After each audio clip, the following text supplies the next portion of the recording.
Good morning students. अगर आप यहां पर हो it means you are in confusion and after 10th class ये कंफ्यूजन बहुत सारे बच्चों को होती भी है because some students are interested in mathematics but they are scared of it. बहुत सारे बच्चे होते हैं ऐसे जो मैथ को लेना तो चाहते हैं मगर किसी ना किसी दबाव में या डर में मैथ से दूर भागते हैं। तो स्टूडेंट्स आज हम इसी कंफ्यूजन को दूर करेंगे। स्टूडेंट्स अगर आप 11th में कोई सब्जेक्ट या कोई स्ट्रीम चुन रहे हो तो you must have some reason, और मैथ चुनने का भी बहुत बड़ा रीजन है कि बहुत सारे स्टूडेंट मैथमेटिक्स 11th में मैथमेटिक्स एक रीजन के लिए चुनते हैं, एक रीजन के साथ। और वो रीजन क्या है तो आज हम उसके बारे में बात करेंगे। स्टूडेंट्स अगर हम बात करें कि हम एजुकेशन ये ले ही क्यों रहे हैं तो मोस्ट ऑफ द स्टूडेंट्स ये कहेंगे कि हम कामयाब होने के लिए ये एजुकेशन ले रहे हैं। मगर जब कामयाब की बात करें तो कामयाब हम ये कहते हैं कि we wants a good government job. अब ये गुड गवर्नमेंट जॉब हमें देगा कौन? तो बच्चों यहां पर मैं आपको बता दूं सेंट्रल गवर्नमेंट की अगर आपको अच्छी जॉब चाहिए तो उसके लिए यहां पर दो कमीशन होते हैं। एक होता है यूपीएससी जिसकी फुल फॉर्म है यूनियन पब्लिक सर्विस कमीशन। एक तो ये वो आता है जो आपको कोई जॉब देगा, और दूसरा है एसएससी स्टाफ सिलेक्शन कमीशन। ये बच्चों ये कोई दो इंसान नहीं है कि जो हमें जॉब देंगे। These are commission. ये कमीशन है जो उन जॉब्स के लिए एग्जाम कंडक्ट कराते हैं, और ये किस किस जॉब के लिए कौन कौन से एग्जाम कंडक्ट कराते हैं we must know about this.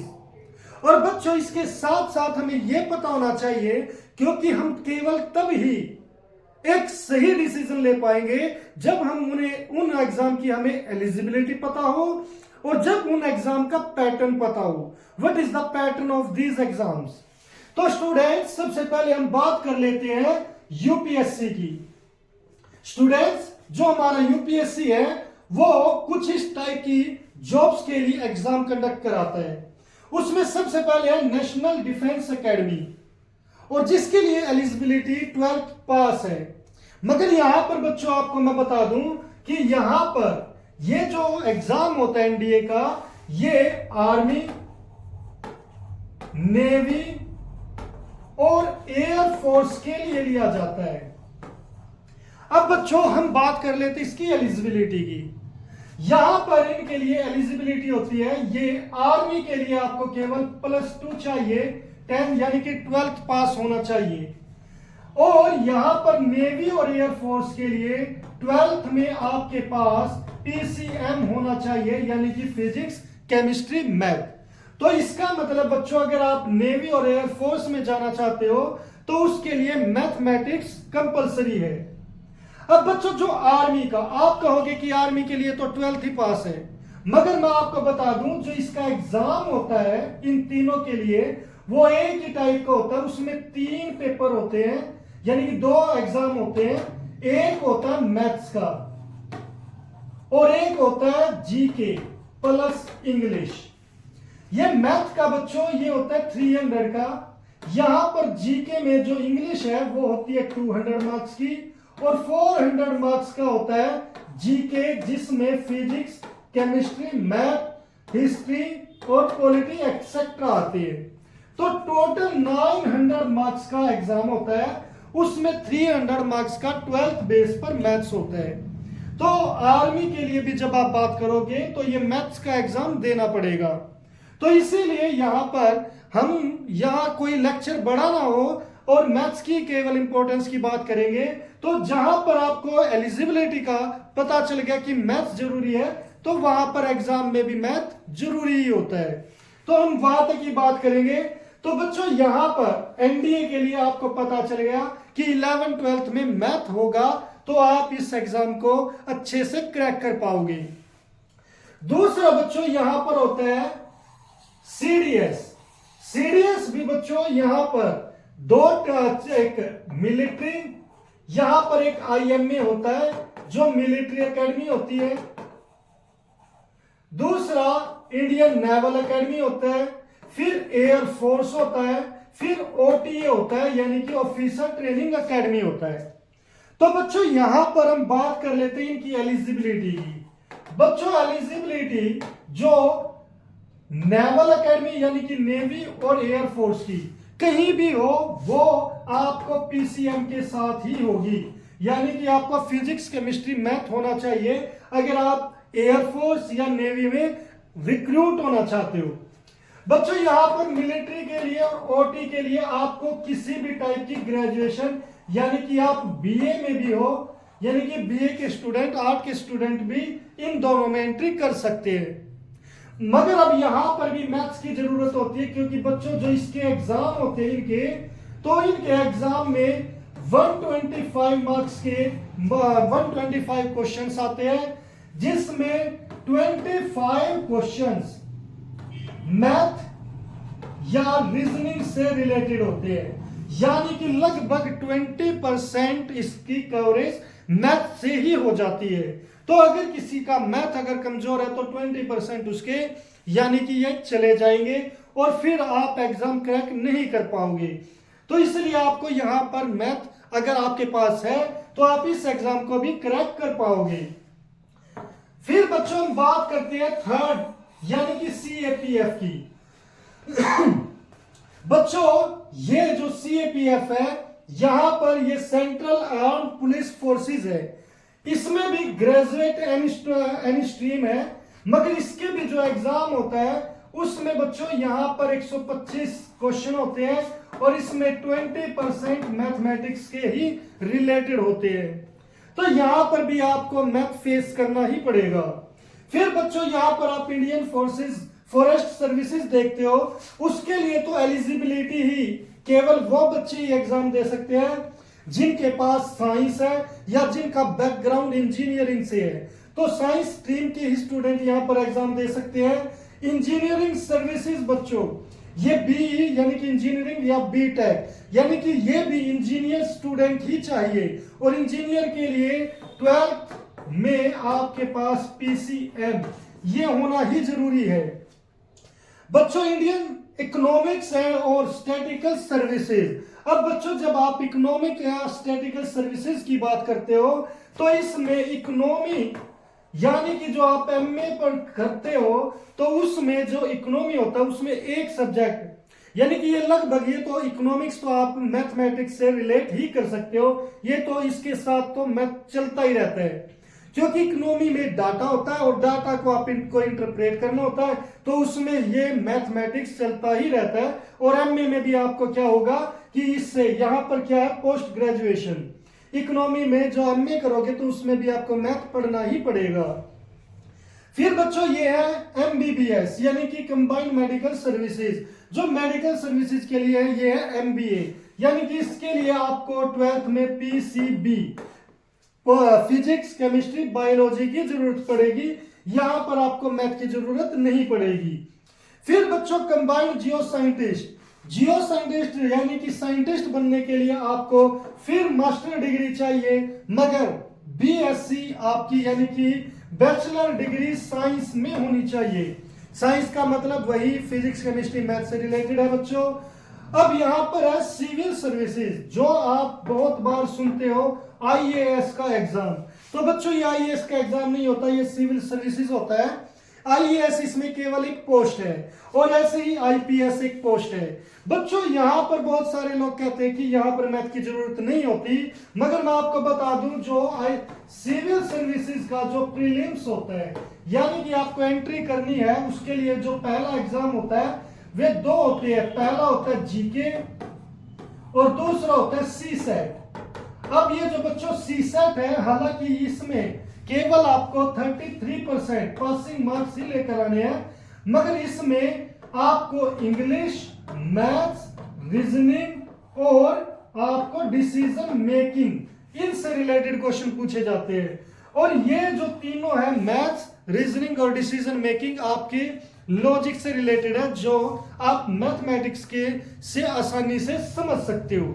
तो यहां पर आपको इस सीसेट को क्रैक करना पड़ेगा, तब ही आप इस जीके के पेपर में पास या फेल होते हो। पहले ये पेपर चेक होगा, फिर जीके, यानी कि आपको यहां पर भी मैथ की जरूरत होती है। अब बच्चों ये तो थे जो यूपीएससी कंडक्ट कराता है, और आपको मैं बता दूं कि यूपीएससी जो भी ये पेपर कंडक्ट करा रहा है, तो ये ग्रुप ए की जॉब होती है। ग्रुप ए की जॉब का मतलब जो ऑफिसर्स, जो हाई रैंकिंग ऑफिसर्स होते हैं, वो इसी ही एग्जाम को क्रैक करने के बाद बनते हैं। अब बच्चों हम आते हैं एसएससी पर। एसएससी बच्चों हम कह देते हैं कि एसएससी केवल एक एग्जाम लेता है। एसएससी दो एग्जाम लेता है, एक होता है कंबाइंड, यानी कि सीजीएल, कंबाइंड ग्रेजुएट लेवल, एक इस पर यानी कि ग्रेजुएशन के बाद, और एक होता है हमारा 12th बेस पर, जो 12th बेस पर होता है हमारा। अब बच्चों इस कंबाइंड ग्रेजुएट लेवल में या 12th बेस पर इतनी सारी पोस्ट से रिलेटेड एग्जाम लिए जाते हैं, मगर यहां पर आपको केवल ग्रेजुएशन चाहिए। ग्रेजुएशन चाहिए, आप आर्ट में ग्रेजुएट हो, या आप कॉमर्स में ग्रेजुएट हो, या आप साइंस में ग्रेजुएट हो, तो कोई भी बच्चा इस एग्जाम को दे सकता है। मगर बच्चों ये तो थी इसकी एलिजिबिलिटी, मगर जब इसका एग्जाम होता है तो उसका पैटर्न होता है कि इसमें मेनली दो लेवल होते हैं। तीसरा लेवल इंटरव्यू का है। जो पहला लेवल होता है उसमें 100 क्वेश्चन होते हैं, और उस 100 क्वेश्चन में 25 क्वेश्चन इंग्लिश के होते हैं, 25 मैथ्स के होते हैं, और 25 रीजनिंग के होते हैं, और 25 जीके से रिलेटेड होते हैं। तो आपको यहां पर मैथ्स और रीजनिंग दिख रहा है, ये 50% से रिलेटेड है। जब हम दूसरे इसके एग्जाम लेवल की बात करेंगे, तो बच्चों दूसरे लेवल तक पहुंचने से पहले हमें फर्स्ट लेवल क्रॉस करना पड़ेगा, और जिस फर्स्ट लेवल में 50% मैथमेटिक्स से रिलेटेड है, तो क्या आपको लगता है कि उसके बिना आप वो एग्जाम क्लियर कर पाओगे? तो यहां पर भी आपको मैथमेटिक्स पढ़ना जरूरी है। तो इसीलिए आप मैथमेटिक्स अगर चूज करते हो तो कॉन्टैक्ट में रहोगे तो आपकी रीजनिंग और मैथमेटिक्स बने रहेंगे। तो जब आप एग्जाम की प्रिपरेशन करोगे तो आपके लिए ये इजी होगा वो एग्जाम क्रैक करना। फिर बच्चों अब आजकल सेंट्रल गवर्नमेंट ने, या फिर हम ये देख सकते हैं, अगर आपको किसी 12th के बाद किसी अच्छी यूनिवर्सिटी में भी एडमिशन चाहिए, तो उसके लिए एक CUET का टेस्ट होता है, सेंट्रल यूनिवर्सिटी एग्जामिनेशन, वो एंट्रेंस टेस्ट। तो बच्चों यहां पर एक अच्छी यूनिवर्सिटी को में एडमिशन के लिए भी आपको एग्जाम देना पड़ता है। अब उस एग्जाम में भी देखिए बच्चों ये रख रखा है, यहां पर 3 सेक्शन होते हैं। पहला सेक्शन होता है लैंग्वेज का। अब लैंग्वेज आपकी कोई हिंदी, इंग्लिश, उर्दू ये हो सकती है, एक उसका सेक्शन होता है। दूसरा है डोमेन सब्जेक्ट। डोमेन सब्जेक्ट यानी कि जो आपने 12th लेवल पर पढ़े हैं उन सब्जेक्ट से रिलेटेड टेस्ट होता है। और तीसरा होता है जनरल टेस्ट। अब जनरल टेस्ट में भी आप देख सकते हो कि यहां पर GK, current affair, logical and analytic reasoning and quantitative ability.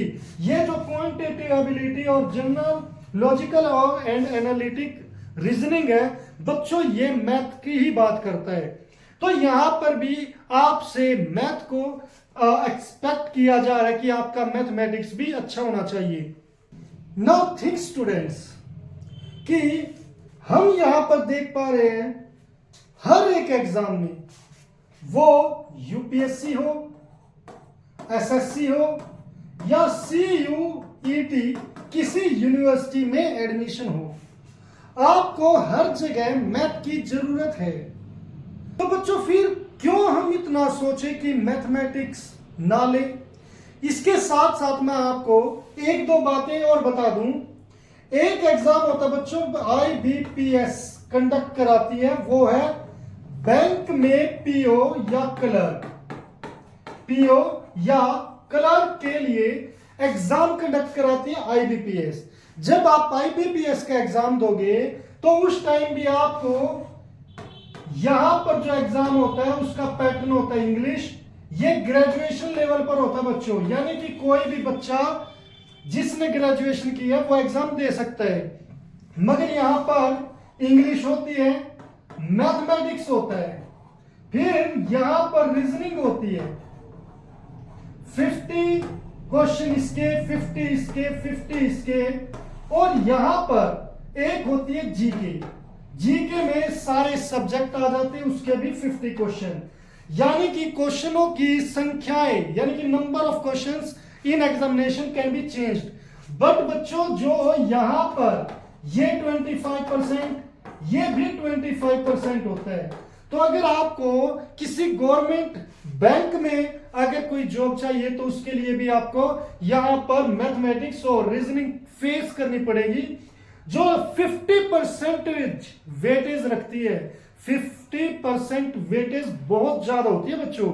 जिसका मैथमेटिक्स कमजोर रहा वो इसका एग्जाम को क्लियर नहीं कर सकता।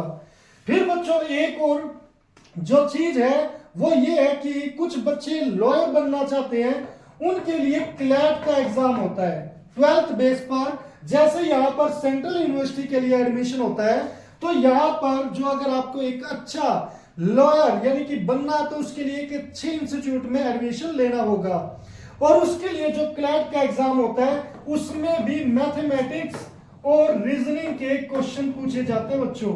उसमें भी इससे रिलेटेड क्वेश्चन आपको मिलेंगे। फिर आपको मैं एक चीज और बता दूं, जैसे कुछ एक पोस्ट होती है CA, चार्टेड अकाउंटेंट। बच्चों आप कहोगे कि ये केवल कॉमर्स है, ये कॉमर्स ही है, कॉमर्स वाले स्टूडेंट ही करते हैं। मगर इसमें भी जो फाउंडेशन कोर्स होता है बच्चों, फाउंडेशन कोर्स में 4 पेपर होते हैं इसके। यहां पर इन 4 एग्जाम में जो तीसरा एग्जाम होता है वो मैथमेटिक्स से रिलेटेड होता है टोटली। तो यहां पर भी मैथमेटिक्स आपको हेल्प करेगा। फिर बच्चों मैं आपको प्राइवेट जॉब के बारे में भी बता दूं, जो अगर आपको एक अच्छी प्राइवेट जॉब चाहिए तो उस अच्छी प्राइवेट जॉब में आपने सुना होगा मैनेजर बन गया, कोई भी हुआ कि मैनेजर बन गया। तो बच्चों जो मैनेजर होते हैं उनके लिए एक कोर्स होता है MBA का। MBA, इस MBA को भी अगर आप अच्छे इंस्टीट्यूट से पढ़ना चाहते हो तो उसके लिए एक एग्जाम होता है कैट का, कॉमन एप्टीट्यूड टेस्ट। तो बच्चों ये कैट का एग्जाम होता है, यानी कि आप ग्रेजुएशन यानी कि ग्रेजुएट, कोई भी ग्रेजुएट इस कैट एग्जाम को दे सकता है और मास्टर डिग्री इन बिजनेस में एडमिनिस्ट्रेशन में एडमिशन ले सकता है।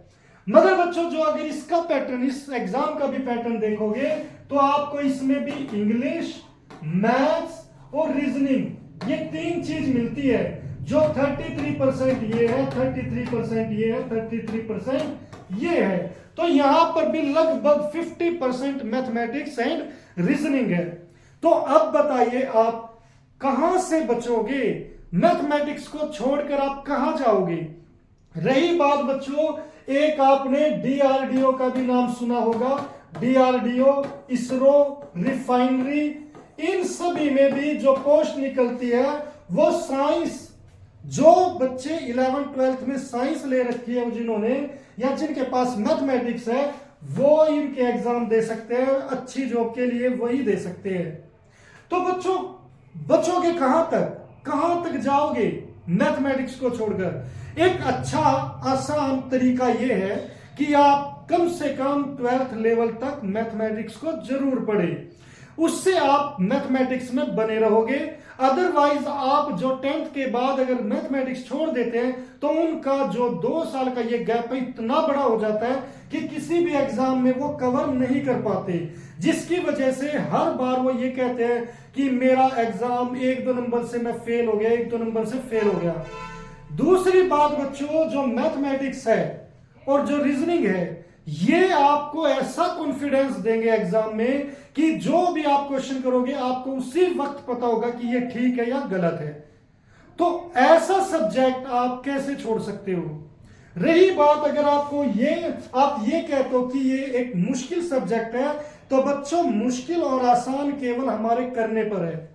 अगर देखिए आप नहीं पढ़ोगे तो सारे सब्जेक्ट मुश्किल है और अगर आप उसे घर पर आधा घंटा 15 मिनट भी अगर आप दे दोगे मैथ्स को, तो आपका 11-12 का मैथ कहीं भी नहीं जाएगा, कोई भी दिक्कत नहीं क्रिएट करेगा। तो बस इतनी ही रिक्वायरमेंट है। और आपने ये देखा, ये अगर आप करते हो तो हर जगह आपको मैथ हेल्प ही करेगा। तो मैं कहता हूं कि आप ये डिसीजन ले, आप बिल्कुल भूल जाए कि कोई चीज मुश्किल है, आप ये डिसीजन ले कि मैथमेटिक्स ले और 11-12 तक तो इसे कम से कम रखे। तो उम्मीद है बच्चों मैं आपके डाउट को क्लियर कर पाया हूं। अब मिलते हैं नेक्स्ट लेक्चर में, तब तक के लिए बाय।